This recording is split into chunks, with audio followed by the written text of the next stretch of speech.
Vous savez ce qui me frustre le plus dans mon doctorat? C'est de voir cette icône quand j'essaie de regarder Netflix.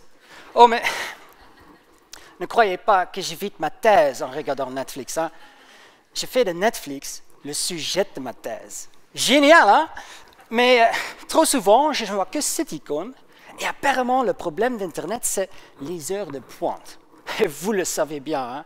Chaque soir, c'est la même chose. Au lieu de vous coucher, vous regardez encore un épisode de Game of Thrones. C'est vraiment à cause de vous que mon Internet est lent.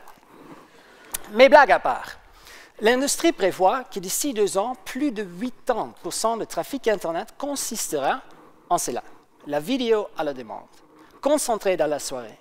Et cette forte concentration du trafic de soir est inefficace et donc coûteuse.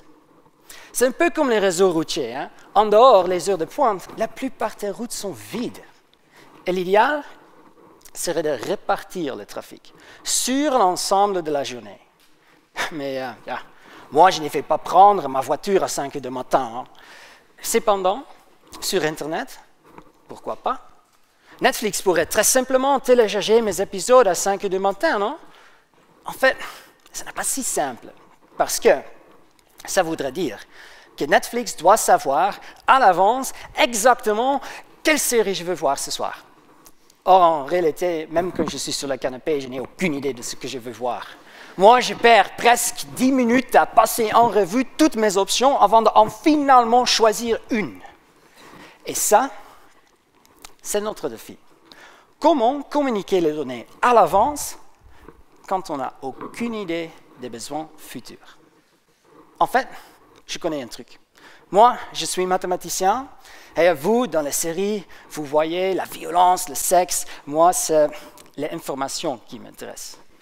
Car finalement, derrière les images, il y a des 0 et des 1. Et à ce niveau-là, figurez-vous que vos séries ont pas mal d'informations en commun.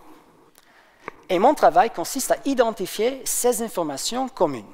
Et imaginez qu'on puisse vous envoyer par avance toutes les données communes de vos séries préférées.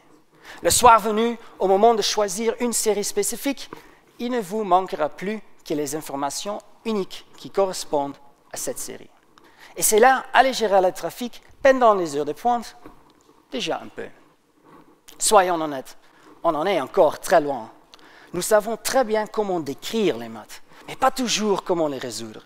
Mais le but, c'est clair, de rendre l'Internet plus efficace par répartir le trafic, pour que je puisse finir la prochaine saison de House of Cards et puis ma thèse.